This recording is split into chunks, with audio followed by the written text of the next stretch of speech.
right. So this guy and this girl have been in a relationship for a few years, and they've been having a hard time.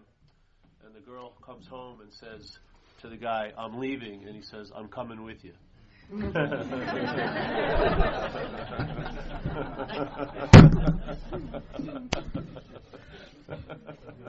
That's sort of like selfing. You want to leave self, and it comes with you. So most of us are in recovery, yes? Yeah. All right, so, and you know what the root of the problem is, as they put it out in the big book, yes? Extreme, self-centeredness, obsession with self. Yeah. All right. So my take on it is a little different. I think it's identification as a self. And what I mean by that is there's a feeling that you're a long-lasting, independent, separate entity. Yes? And the obsession with self is what reinforces that identification every day.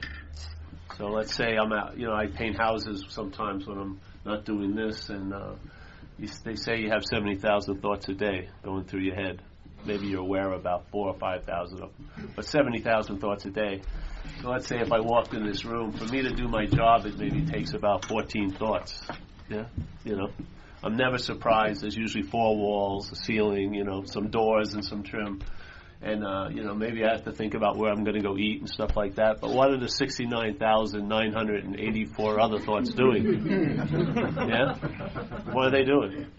If everything's so economical in nature, why would 69,890-something thoughts be wasted all day?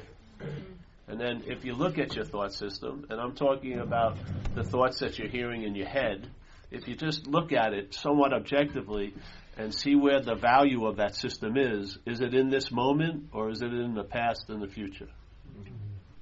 Are most of your thoughts concerned about the past and or the future? Or are they very, very rooted into right now? The funny thing is, the only place the thoughts can happen are right now, but they're very rarely about right now. They're usually about the past and the future. And what happens if you're obsessed with those thoughts about the past and the future, you can think about something that's not happening, yet it will produce an effect in you right now, which is an amazing event, if you look at it. For something that's not actually happening to have an effect, that's an amazing event. So let's say I'm worrying about next week, 2 weeks from now. Is it happening? No. Yeah, can I see it, hear it, feel it, taste it, touch it? No. The only thing that can happen is there can be thoughts about it. Yeah? The mind can think about it. And what does the mind picture 3 weeks from now? It pictures you, doesn't it, somewhere in those 3 weeks from now? And how does it picture you? When the thought system thinks about you, how are you thought about? As a body, yeah? If I'm going to go back 5 years and think about myself, I can't go back 5 years and think about myself as a spirit, yeah? What am I going to say? My spirit was spiriting 5 years ago, it's spiriting now, and it's going to be spiriting 3 years from now. Yeah? How can I gauge how good its spirit is? Yeah? But the thing is, the thought system pictures you as a body, let's say a month or two ago, and because it's you, your mind takes it to be you, and it's very interested in that you, then the thoughts sort of have the ability to go back there, surround that body, surround you in a circumstance, and because of the interest you have in it, it will produce an effect in you right now. Yeah? So let's say you're at this meeting, but are you at this meeting? Or are you reacting to yesterday or concerns about a week from now? Yeah? Are you actually here? Or are you here reacting to a year ago or reacting to 3 weeks from now? Because sometimes you'll be in a situation and there's no threat in that situation, and yet you're incredibly anxious. What's producing the threat? There's no threat. You're not seeing it. You're not hearing it. You're not feeling it. You're not tasting it. But there's thoughts about something. Yeah? And in what's not happening, anything can happen. You can have cancer. You can be destitute. Your girlfriend could be sleeping with your best friend. Your boyfriend could be eloping with your sister. All these possibilities seem really possible in what's not happening. They're not possible right now because you're not seeing it, are you? You're not feeling it, you're not tasting it, you're not touching it. But in that mental realm, they seem possible. And so when your mind is preoccupied about what's going to happen to you, it produces an effect in this experience now. So you can be in the most beautiful setting and be incredibly contracted, thinking about what's not happening. So in this thing it says, okay, if self can't get out of self, if I go and try to study self for 2 years, that could be construed as obsession with self.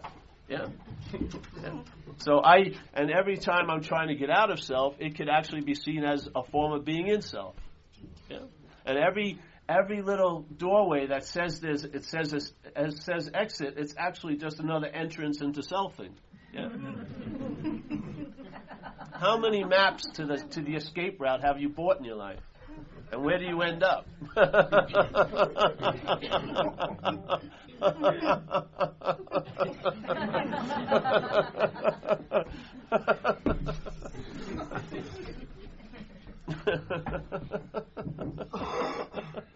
So, so if it is identification as self, then it makes sense when they said you're the problem. We're not people who have a problem. We are the problem. And in the beginning, in one of the forwards of the big books, it has an incredible statement. It says, we are 100 men and women who have recovered from a seemingly hopeless state of mind and body. Now, where I'm from, a lot of people share that statement, but they drop one important word. They say, we have recovered from a hopeless state of mind and body. There would be no recovery from a hopeless state of mind and body.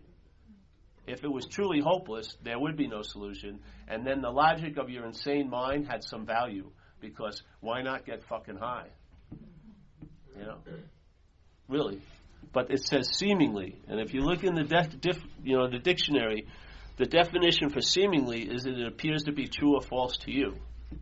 So you have a huge role in your experience here. Because in a sense, what's happening all day, every day, is you and I are dispensing meaning to things. Our mind is giving meaning to everything we come in contact with. And if the mind is structured or framed by self-centeredness, we're giving everything a self-centered meaning. So all we see everything as is how it pertains to you. Example, I remember when I was 11 years old, I was walking through the hallway at school, and a pretty girl said hello to me, and I went home and wondered what she meant by it for about 5 hours. Sat in my little room, and I tried to go over, what could this possibly mean, her saying hello to me? Every possible scenario, but all defined by self-centeredness. I couldn't see how it pertained to anyone else other than me. This is the root of our disease. This is what produced the uncomfortability, the dis-ease, and the restlessness. That's what it is. That's alcoholism. And you know what? My solution to alcoholism was alcohol. When I drank and I got loaded, I got relief from alcoholism. And so in the book it says the first step, we're powerless over alcohol, and our lives have become unmanageable. Now, the way I heard it when I came in, it sounded like the unmanageability was caused by my drinking. And I figured if I stopped drinking, then everything would get better. I had a lot of rude awakenings around that, because the things I was attributing to my cocaine use were popping up after I hadn't done coke in 1 year, 2 years, 5 years, 7 years of sobriety. So the point is, I like the statement a lot more in the How It Works, at the end of the How It Works part, where it says we have to be convinced, and that means to believe with certainty, these three pertinent ideas. And our experiences before and after, meaning before and after sobriety, will verify it. And the first one is, we're alcoholics and we cannot manage our own lives. Now that sounds totally different than, my drinking caused my unmanageability. It was my alcoholism that's the root of the unmanageability. And I had that way before I started to drink. And how it manifests is managing.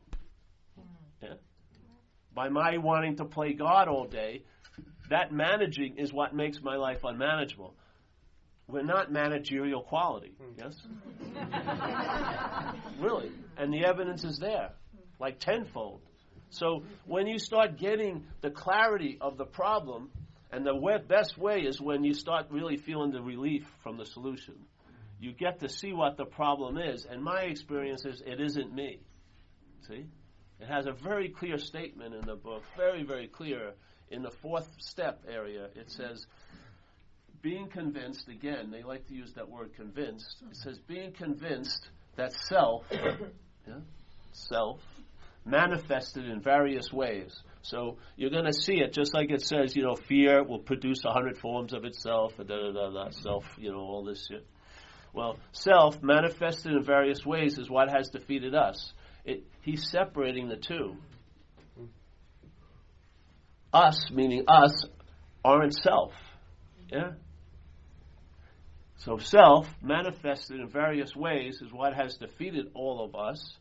If we're convinced of that, right, we are now going to look at some of the common manifestations of how it defeated us. Yeah, something like that.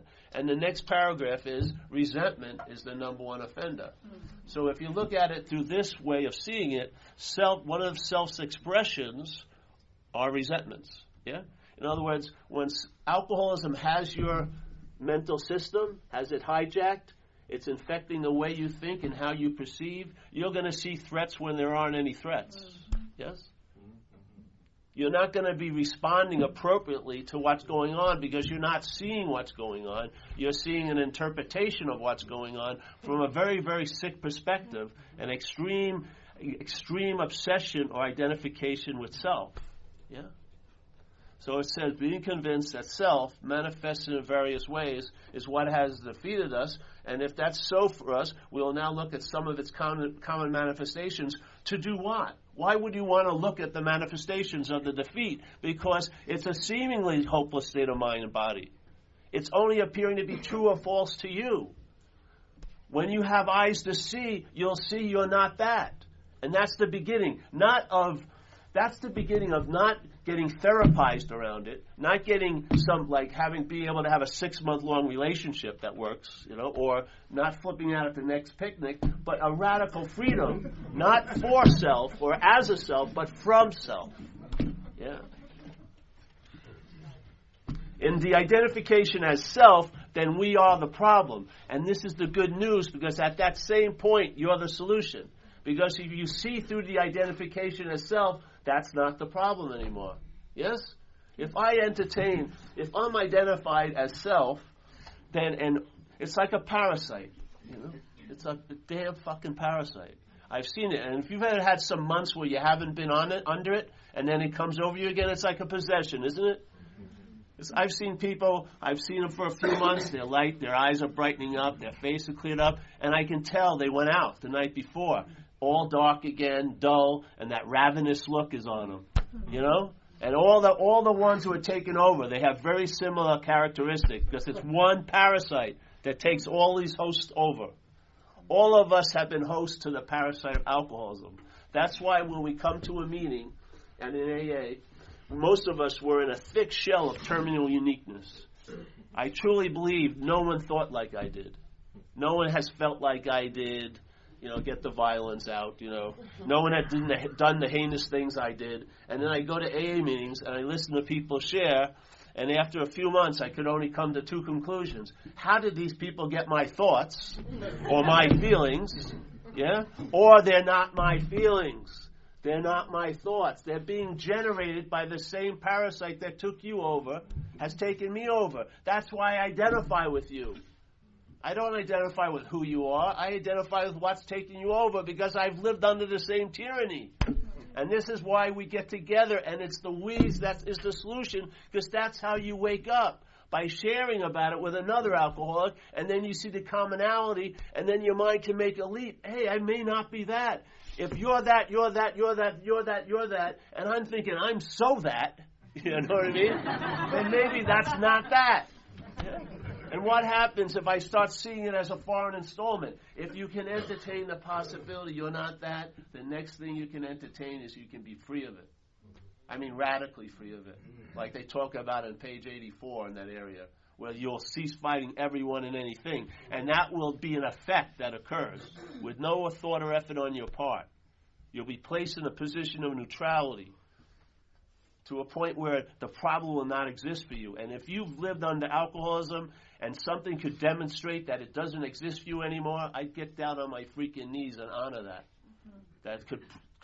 That's a freaking miracle. And that's what it's like. It's like alcoholism was like a door I was always getting thrown in and out of. Now it's been all stuccoed over like it was never there. You'll be placed in a position of neutrality with no thought or effort on your part. In the beginning, you can't rely on thoughts or feelings, so we do a lot of action here. The action breaks the membrane of that possession, yes? But it's not always going to be action. It's going to be entertaining every once in a while. You've got to entertain the possibilities that are on offer here. And if it's true that God can do for us what we can't do for ourselves, why not expand that circle about what you can't do for yourself? If you see a principle work as one or two examples that, hey, God looks like he can do for me what I can't do for myself, pull the dump truck up and dump all what I think I can do for myself in there. Why? Why would I say, oh, I throw my alcoholism there, but not my girl getting or this or that? Yeah? All of it. When you fall upon a principle, it overrides circumstances and situations. It doesn't change day to day, a principle. It's reliable. It's not based on feelings.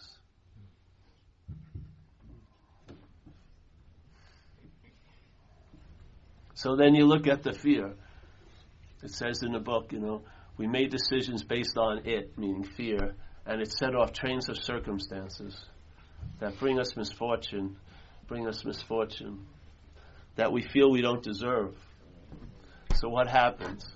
I get pissed off, I get resentful, I get mad, and yet I still keep relying on the same decision that produced that perception. Sets off more trains of circumstances, more misfortune, more getting angry and pissed off. It's like the perfect skeletal diagram of everyone's descent into the bottom. Every person who has alcoholism was seeing life from self and was making decisions based on there, and it was setting off tons of trains of circumstances that bring us misfortune. And when you have misfortune, you feel you don't deserve it, you're probably going to, after you get caught in that loop, you're going to want to get out. And it's going to give you a damn good suggestion how to get out. Let's get high. It'll take you to a point sooner or later to fuck it. And as soon as you agree, fuck it, it's going to give you a solution to the situation. Let's get high. Let's get loaded. Doesn't matter 1 year, 5 years, 10 years, 20 years. Yeah. It's a powerful parasite. It doesn't respect any other power except something greater than itself. Yeah? You can't have a mental defense again because it's in the mental realm. Yeah? You can't seek a solution from where the problem resides. It's not going to work. Yes?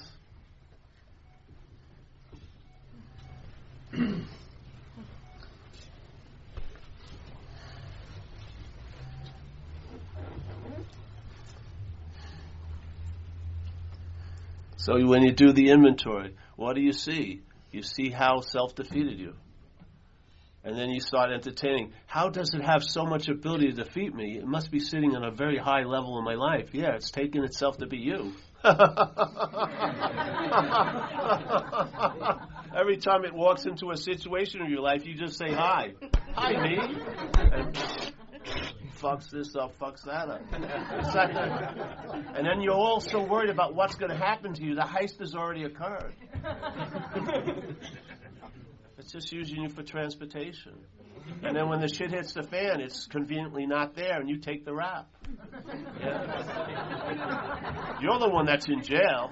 It's just waiting for you to get out to tell you what you motherfucker, how stupid are you to go to jail? It's always, you know what I mean? Jesus Christ, I got ran over by a car. It was nowhere to be found. It's when, after a couple of weeks coming out of a coma, it came back and started, criticizing and blaming me. But you're the one who drove me out that night to get the drink. And then I got run over by the car. And I'm a real alcoholic. I got run over twice. I got hit by the car. The guy didn't know what he hit. He backed up over me. Only an alcoholic, I swear to God. Freezing night in Long Island, January 30th. Sunday night, I think I go to a bar. There's two people there, the waitress and the bartender. He gives me a Quaalude, and I have a couple shots of Grand Marnier. I leave. And then, I get home and I start feeling irritable, restless, and discontent. And my mind runs this big advertising. like I'm missing something, like a big party broke out, in Baldwin, Long Island on Sunday night, freezing cold. I got in the car expecting to go to a bar, but I had a meeting with a Monte Carlo. I got run over by a Chevy Monte Carlo. And after, when my friends came that back, I said, well, what happened that night? There was only still 2 people in the bar.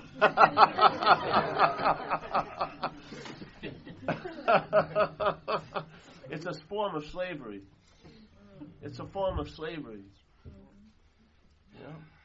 That's one of the gifts of AA. It says when you sincerely first it says if you sincerely take this position of reliance on something greater than self, all these remarkable things will happen. You'll have a new employer. And it says if you perform his works well and you stay close to him, if that power is what I believe it is, then it's everywhere, so you can't be far from it. All you need to do is some service.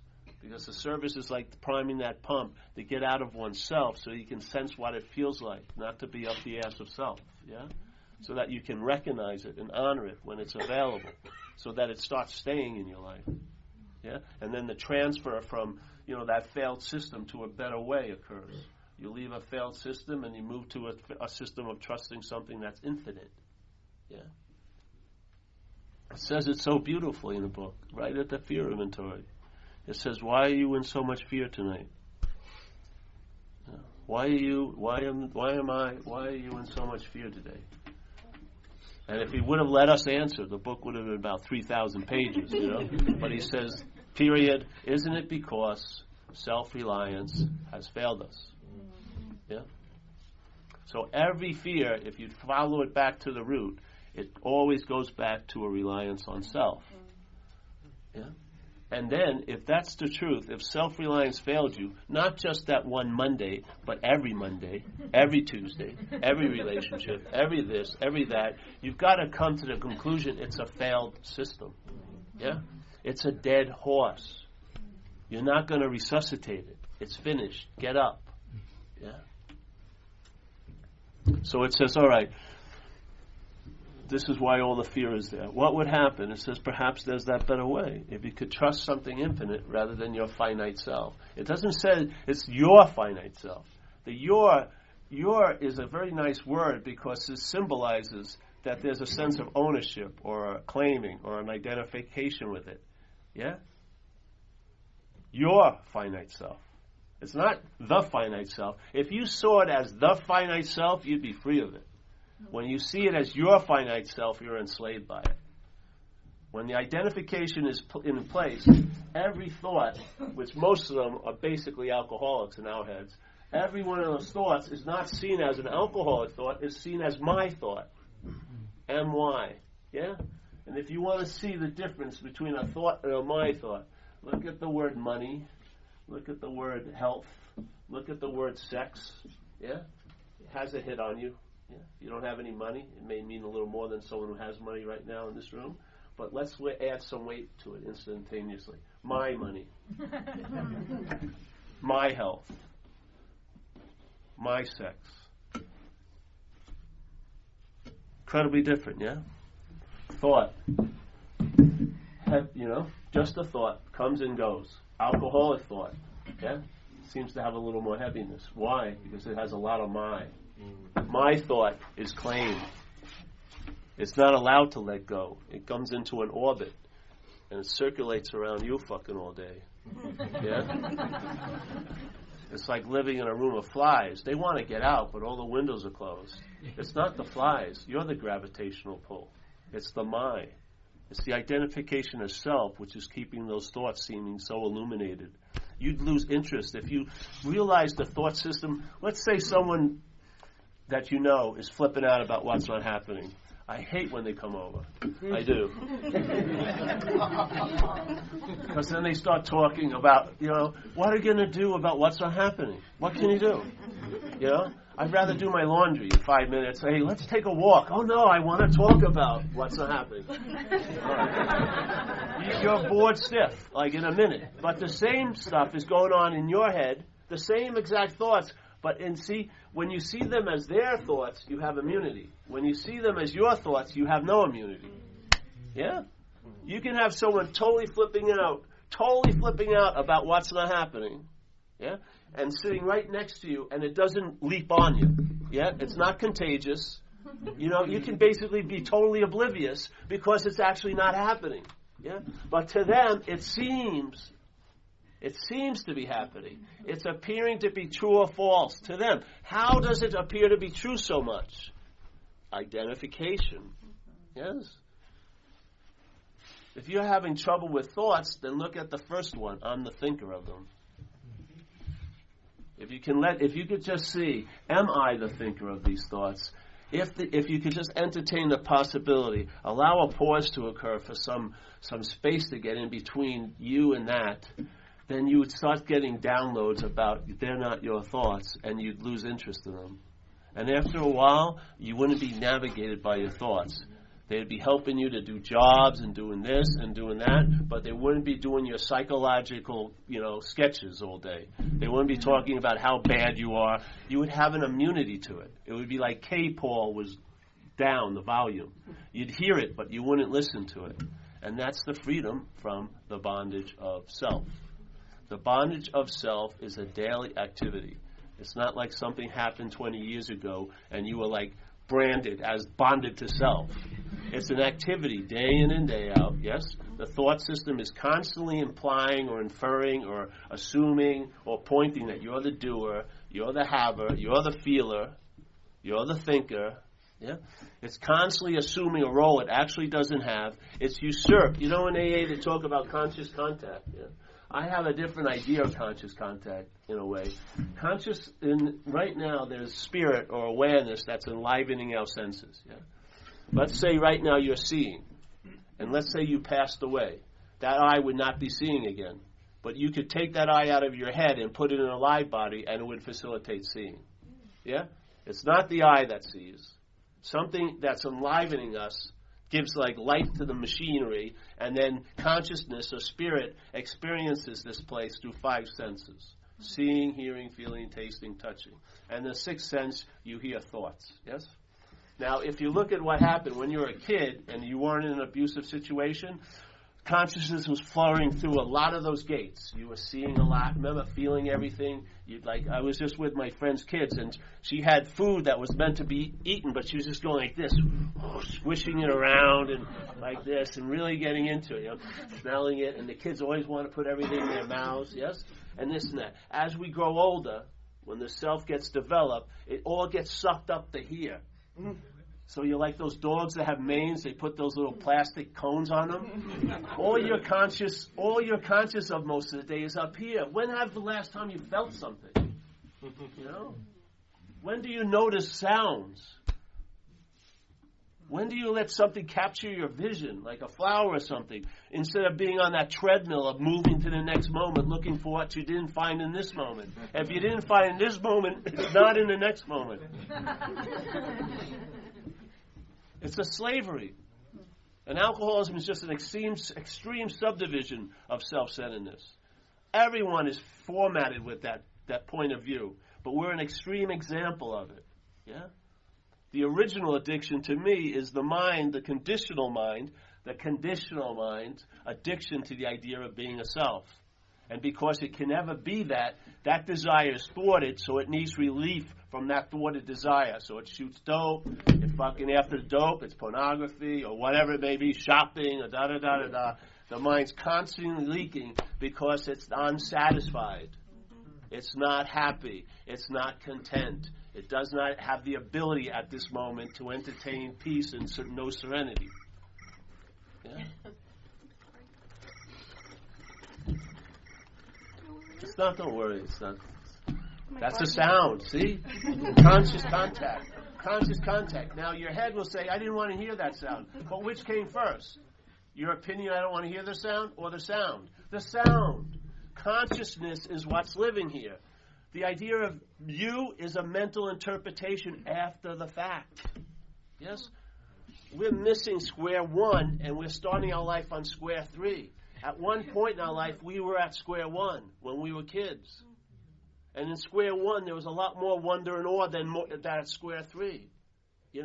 Square one was like, when you have a little kid and you hide behind a corner and you jump out and you go, ah, and the kid goes, ah. You can do it 20 times. It does it every time. Yeah? Or you go to the beach with a Labrador. You throw that ball. That's why that guy made so much money with those little stick things. Because your arm will fall off before the Labrador stops having fun. It's just it's tail going just as strong as the first time you threw it. But now when you're adult, something happens. Oh, I've seen that before. You know what I mean? We've entered such a fucking state of boredom.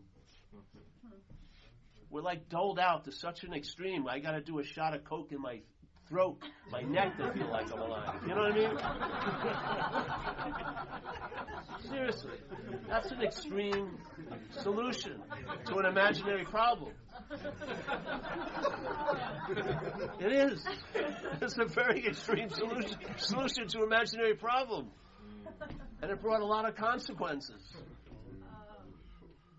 And then, all right, then I'm enslaved by this, and then I get enslaved out here by the penal fucking system. And probations and urinalysis.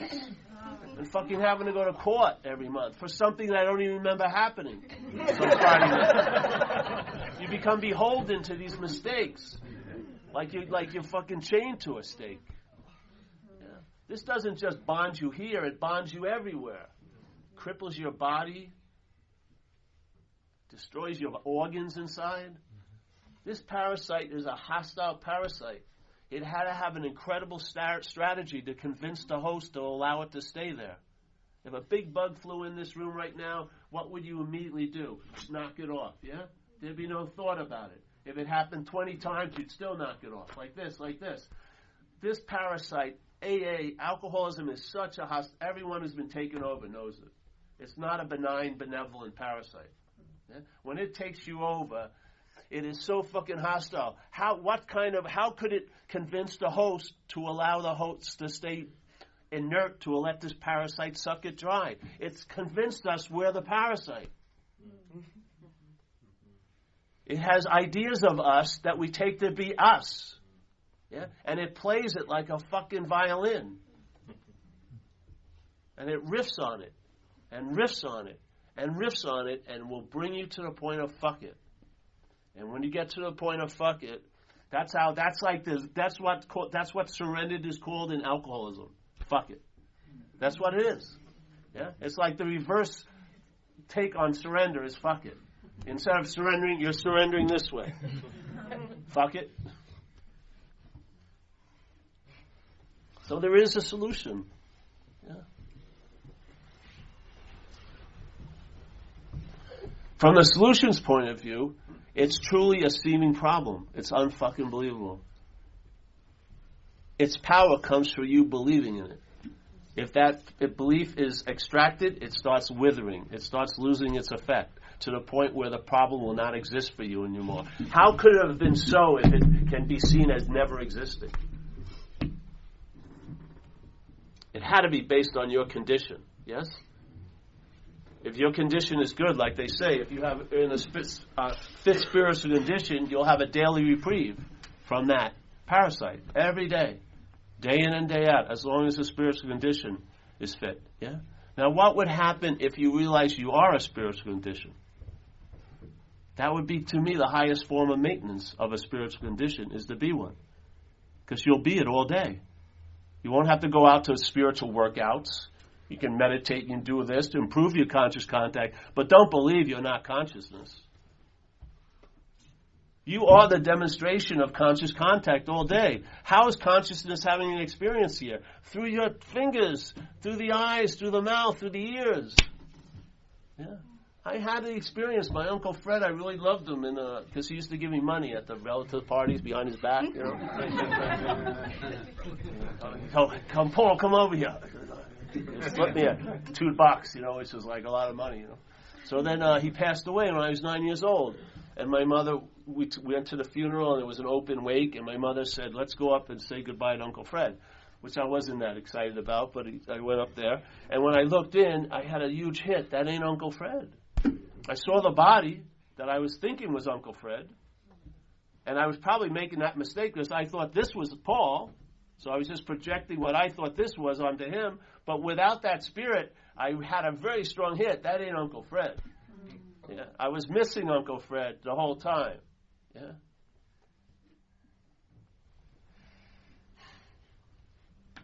So that's what AA does. You can't. That's why it says there's no mental defense against the first drink, because that's where the problem is in the mentality. You have to find an aspect of mind that hasn't been co-opted by that mental condition, that mental process called selfing. And they've seen it. When when a baby is born, there's no sense of self till about 18 months. Yeah. So we have the evidence in our life, in our own lives. But the funny thing is, the sense of self, some of the research says, coincides with the language center firing. Yeah. Because the language, the thoughts wrapped in the sound of our language is what is the trance center. Because every time you talk about you're the doer, you're the haver, you're the seer, you're the hearer, you're the feeler, you're the taster. It sounds funny, but let's say if I said, hey, I got to stop the meeting for a while. I forgot, I got to go home and digest this burrito I had earlier, and then when there's a pizza I missed on Wednesday, so I'm sorry, I'll see you. All right? And everyone go, ha, ha, ha, ha. But then we're claiming to be the doer of a much subtler brain, mind, body process, which is thinking. We're actually believing we're the thinker, aren't we? It sounds funny. Are we pumping our own blood? Are we beating the heart? Some power that was greater than us knew better to give us too much power. Yeah? It made most shit involuntary. It made one little lapse of judgment. It opened this Pandora box, the thought system.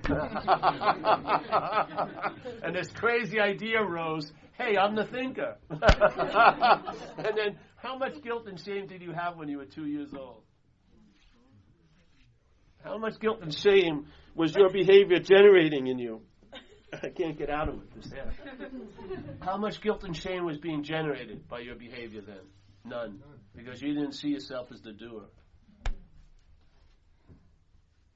The sense of doership arises with the sense of self, and then all guilt and shame finds a branch to rest on.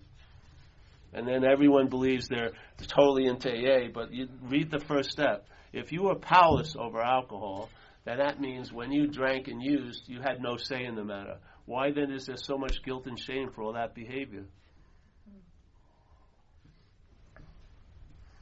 Because that same system of selfing overrides all the evidence in our own lives.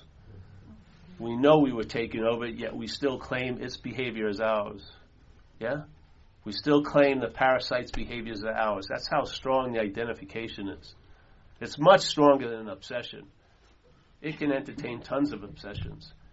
It's like an obsession on steroids. It's gone so past an obsession, you don't even know what's going on all day. You're identified as it. You have not even a clue what's going on all day. You're wondering why all these thoughts keep buzzing around something that doesn't matter anymore. Because you know why? Sense of self isn't happening now. There is no sense of self. You, in a sense, are in a state in one level just like the baby was. But a mental process has arisen in us. We grew into it, yeah? That's the only difference. And what the selfless sense is, in a way, the sense of self, it's not actually happening now, just like when we were a baby. So what occurs is the thought system pictures you as a body, yeah? Thinks about last week. When it's thinking about you last week, it remembers you as a self now. Yeah? When it's worrying about you in the future, it's remembering you as a self now. Self has to be remembered. That's why in St. Francis, when he says to forget you, it's in self-forgetting that you're reborn and stuff like that, because the only existence self has in us is remembering. We didn't have a memory yet when we were a baby. Therefore, self couldn't be remembered. Yeah? The memory really is the biggest stage of it all. So you go back in time and you think about you, and the you think about is pictured as a body that represents the self, independent, separate, long-lasting entity, a thing, yes? The thoughts keep going around you all day thinking, oh, what happened to me 5 years ago? And all that's happening is you're remembering self now. So every time you're doing that, you're feeling like Paul. You're feeling like the doer. You're feeling like the thinker. You're feeling like the feeler. You're feeling all this stuff. And it remembers us just the same way with the future worries. You don't think remembering is not just about the past. It's remembering self is in the future. What would happen if you had an immunity to the past and the future? If you really saw that it wasn't happening? Yeah? What more would you need to do about the past if you saw that it wasn't happening? And how long would it take to not do that? It would be a timeless solution. It would just be seeing that it wasn't so. What more do I need to do? Yeah? So if I have an immunity to that and that, what happens is the self isn't remembered. Yeah?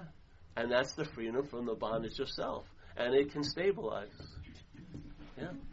It can stabilize. What helps you is the anchor of being consciously in contact here. You've got 5 freaking gates of awareness or consciousness being engaged here through seeing, hearing, feeling, tasting, and touching. It should be enough to anchor us from that mental winds that go in the past and the future. If you would just have a sense of what it's like to be here, you'd have an immunity to there and then. You know? That's why they call it the presence, you know. It's not the past tense or the future tense. It's the presence. That's the only place you can meet. What's actually going on is right now. Yeah. And AA helps us. I don't believe AA produces a spiritual condition. I think it diminishes a mental condition. This incredible preoccupation with this mental idea or your image. When I came in AA, they told me, hey, bro, you got to be willing to say, save your ass instead of your face. And it sounded good, but I thought my face was my ass. You know? I thought the image I had of me was me. And I was dying. My ass was freaking in a bad sling. I spent 2 years and 3 months in programs. I've been run over twice, fucking abscesses, overdoses. And yet I thought I was looking pretty cool.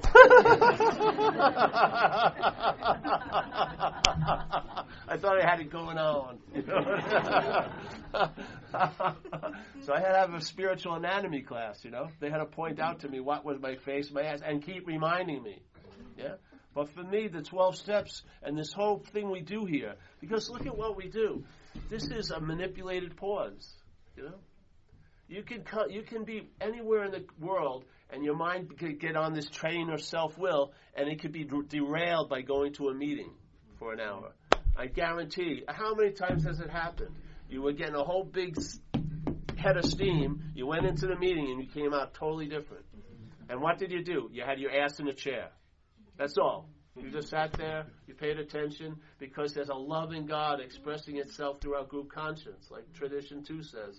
This is the loving God. When we meet, it magnifies. What may not be obvious to us individually, you'll feel it as a collection. Yeah? A collective right now. This is the grace of AA, and there's tons of grace in AA. Tons of grace. How many transformations have you seen in your own life? I've seen unbelievable stuff in AA. You know, people who look like shit, and in a few weeks they started looking better, you know, and things started getting better. And what the possibilities are so unbelievably available, and especially it's available at all times, you know. Right now, with no requirements necessary to meet it, you just have to have the ability to entertain the possibility. Yeah? And to me, my process was, you know, it says, you know, turn your willing life over to the care of a higher power of your own understanding. But it's got to a point where now I've turned my life over to the care of a power of its own understanding. I don't want to frame it with my understanding. I would make it very, very small. I want to have its understanding revealed to me, yeah, by being in a state of I don't know. And then it downloads into my life through others and through this, my experiences in this. And I'm just astonished, you know, the power of that. The power of transformation. But if I attempt it, there's to me that's that unspoken step of the program is quit playing God. Yeah, to me that's the most important unspoken. That's the most important statement in the whole book, really, to me. And I find that it has huge importance because if you look at the steps linearly, you get to the third step, and that's the profound concept of surrender. But it says first quit playing God. Then next in this drama of life, we do the third step. So in a sense, the quit playing God is necessary, because what happens if that isn't seen? Then what will be playing God in the surrender is the self, and it will play this game. I surrendered, I take it back. Surrender, take it back. Surrender, take it back. Yes? It's sort of like giving a little kid a bag of, candy, and you're the bully, and you hold it for me. And then, hey, give me that, and take it. Which is the bigger God, you or that kid? Selfing's playing the bigger God with God. Yeah. There's a point where it becomes a surrendered. You become convinced of the situation you're in, basically screwed. Yes? You've seen that something can lift that. And then there's a sober decision to turn your willing life over that thing. And it leads to many levels of convincing when it's not surrender, it's surrendered. It's a done deal now. You're clear, you're sober, it's finished. I'm not managerial quality. Yes? I don't need any more research done. And so what happens is it allows a larger foundation so a big life can be built. And all the benefit that will come to you will be used to benefit others. That's the beauty of this program. It's a perfect symbiotic situation. I need to carry the message. You need to hear the message. I need to hear the message. You need to carry the message. That's what's happening all day, everywhere. Yeah? One day I need to hear it. You need to carry it. Next day I need to carry it. And you need to hear it. It's perfect symbiotic. On and on and on and on and on and on. You have it by giving it away. It just goes on and on and on and on and on. I've been sober now 25 years, and it's like brighter than ever. Yeah.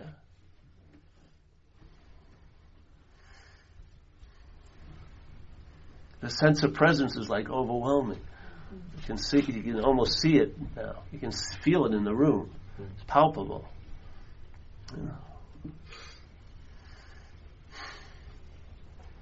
Before, I can't even remember what it was like.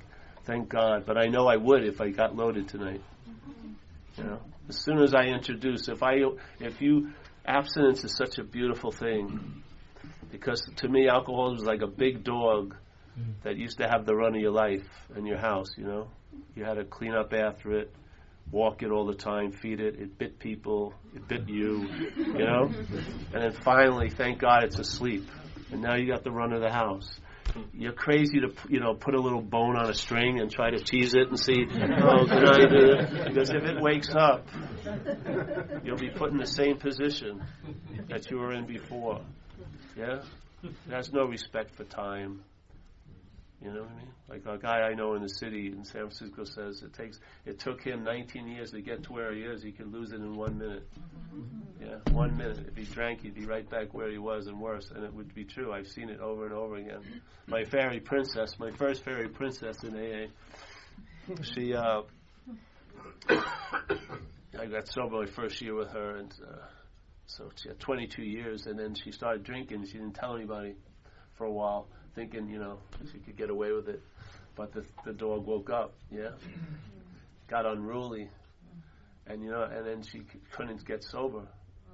And at this time, her life had been very successful. She went to this real high-end rehab in Utah, got out, got loaded again.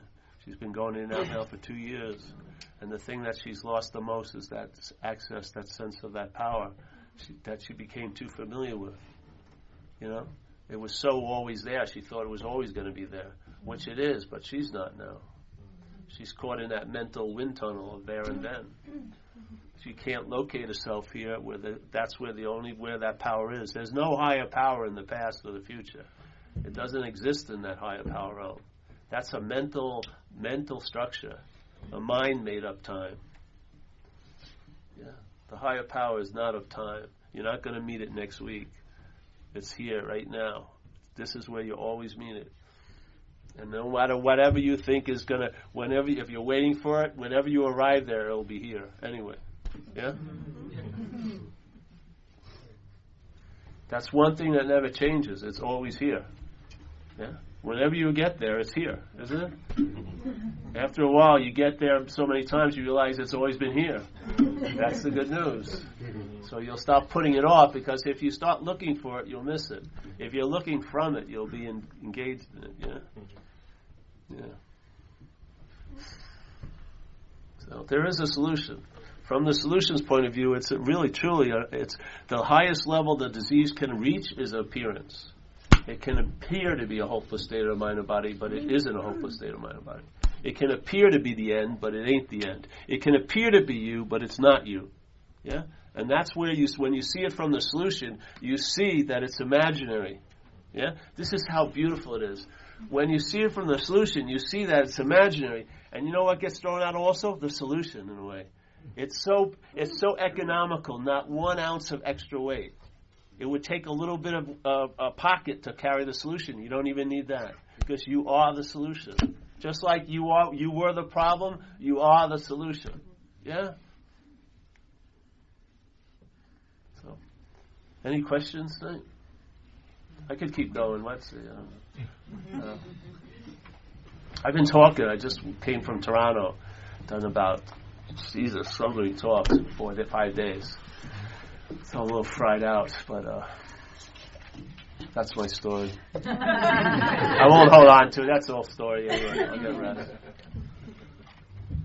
Any questions? Before Paul continues on, we're going to pass the basket. Is this enough time for everyone? Is that all right? Yeah. You want some more time? You feel satisfied? You're getting your money's worth?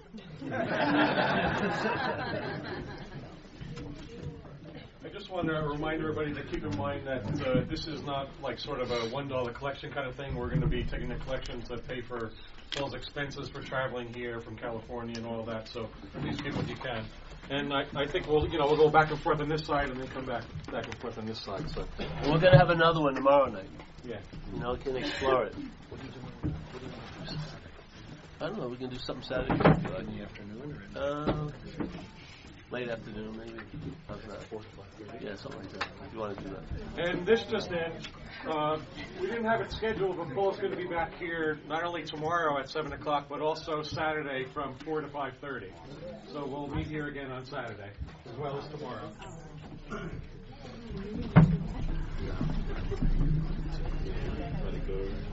And we have a website, yeah? ZenBitchSlap.com. You know what happened is a few years ago we had a website, and then I lost my anonymity, so I'm like, I can't get it back. So I did a video with a production company on the 12 steps called Reflections of the 12 Steps. I think it's pretty good. About 5 hours of a riff on it. And it's available on YouTube and on the website, ZenBitchSlap.com. It's called Reflections on the 12 Steps. And I've just did another one in Toronto, an hour version of the 12 steps. Because any time you share it, it's a different riff. You get it right out of the oven. I wanted to share one thing while we're doing that about service. Yes? Service is obviously a very important aspect, the unity recovery service. Because the thing is, we're up the ass of self, yes? And in fact, you can't think or feel yourself out of that. Action is needed. So when you do service, after a period of time, and H&I and stuff like that, I've had some of the worst days, and in 10 minutes of an H&I meeting, it got totally turned around. That's the power of what happens, yeah? So, but in my looking at it over the years, let's say I do service, and what happens when I do service, I feel a sense of availability, yeah? It's like you come out of the ass of self, and you're here, yeah? And when you're here, you feel something, and we say it's the higher power. It's unbelievable, isn't it? How they go together, here and the higher power. So I watched this event a lot of times because I had a lot of commitments and things, and then I would see that, and you go crawl back the ass of self, and then there's this credible need to have to do service again to get out of that, yeah. And then you go, all right, you go do the service, you feel the availability, then you sense the presence. One time it happened where that occurred, and when I sensed the presence, I realized that's what I am. I'm the presence that I sense when I'm out of self. Not that I'm giving it a name of something other than me. It's actually what I am. I am that presence that I feel when I'm available, and that availability comes from when I'm out of self. So what happens if I am that presence? Then that means I'm always available, yeah? And then it turns into I am of service. You see? So here I am doing service, and I get the sense of availability, and then I feel that presence, that higher power, if you want to call it. But then I usually go back into self again. Yeah, and I have to keep doing it. What would happen? It's like a quantum leap. You hit the presence, and if it dawns on you, hey, I may be this, yeah, and I'm not that, then that's when it stabilizes, and now you're of service. Yeah. In other words, why? Because what is being of service? You're available. And what's availability? Presence. It blew my mind because, because then what happens is if they're not quote unquote doing service, they don't think they're available, and then they don't sense a presence. It's another freaking ripoff from the parasite. It will use the solution and make it a problem. I've seen it with people. When I came in, I spent 2 years in a program called Delancey Street in San Francisco. They didn't have AA. Lived there 2 years. And then before that, I was in a program in the Bronx in New York, Project Return, for 3 months. It went over my head then. Yep. I never knew about AA, and then I came in AA, and I've been sober ever since. And AA's been the solution to that situation.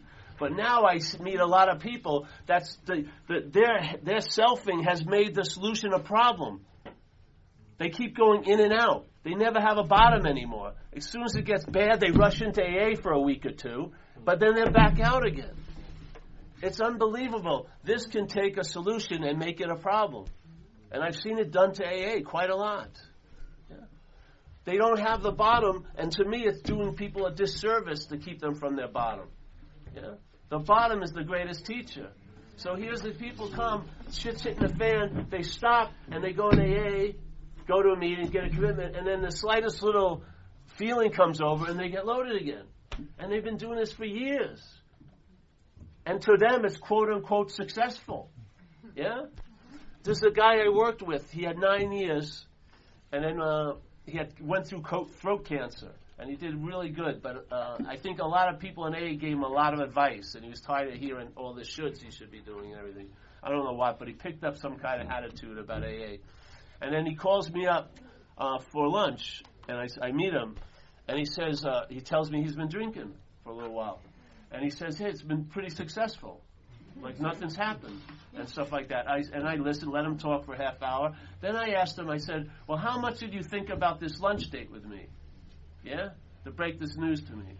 Yeah? And how much now that when you go to lunch or dinner, do you think about shouldn't I have a drink? You know what you fucking lost is your peace of mind. And you don't even see the value in that. Now that the abstinence is gone, choice seems to have arisen again. Drinking, not drinking. And you know what? It just goes freaking off, doesn't it? That's why it's abstinence. It's as if it's never existed. It's done. No thought. It's like I never even think about the shit anymore. And that's the only way it can be freedom for me. If I thought I could, let's just a little on a Friday, I'm going to a reggae show or something, it would, the Pandora box would fucking fly open, like that. It's insanity. To people, and the thing is, in a sense, he was thinking he was successful, but the peace of mind was gone. And as soon as the peace of mind is gone, the petri dish of selfing is there. And it's going to start cooking up 100 forms of fear and anxiety, and it's going to drive you to fucking do what? Drink. That's its fuel. The alcoholism cannot pick up the beer. It doesn't have an arm. It doesn't have a hand. It doesn't have a mouth. It has to have the host get its fuel. That's why it jacks into the thought system. It convinces you against all evidence that it's a damn good idea to get high. It can't go shopping. Yeah? It wants the alcohol and it wants the drugs because that's its fuel, but it can't buy it. It has to jack into the thought system, and interpret feelings and make it into a big story to convince you to do an incredibly insane thing over and over and over again. We don't seem to have an immunity to it. There is a solution,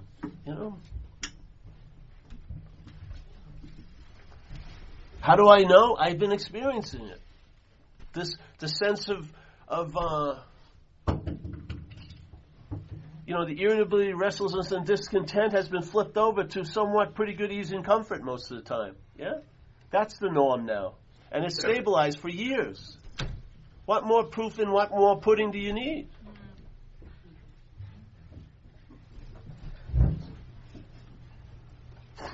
You know, jeez. Like Jesus says, you'll know the tree by its fruits.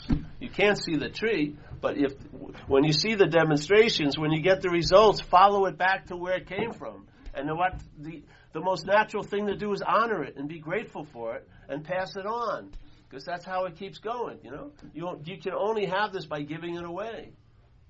You can't capture it. You can't put it on a spiritual mantelpiece and say, "Oh, I shot this thing years ago and look at it." No, it's a living solution, a living one. If you're not in it, you're out of it. Well, I hope you come back tomorrow. We'll go. Yeah, I'm getting feisty now, so we can all revitalized again. I love it. I haven't lost. You know, the definition for spirit, enthusiasm, means to be infused with spirit. You know, the Greek and the Latin. And I think that's what happens. You know, you're enthusiastic because you're infused with spirit. The spirit, you know, for me it's like a hose and the water comes in. Yeah? And the water has no intention to clean the hose, but while it's moving through it, it cleans the hose. The water just wants to extend, just wants to come out.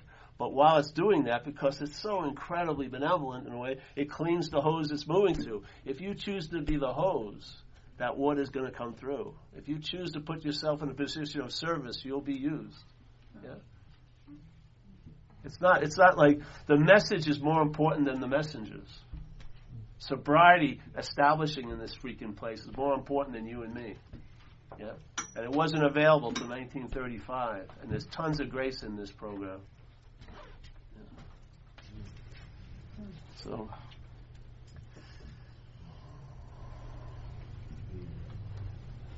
is that? That's good.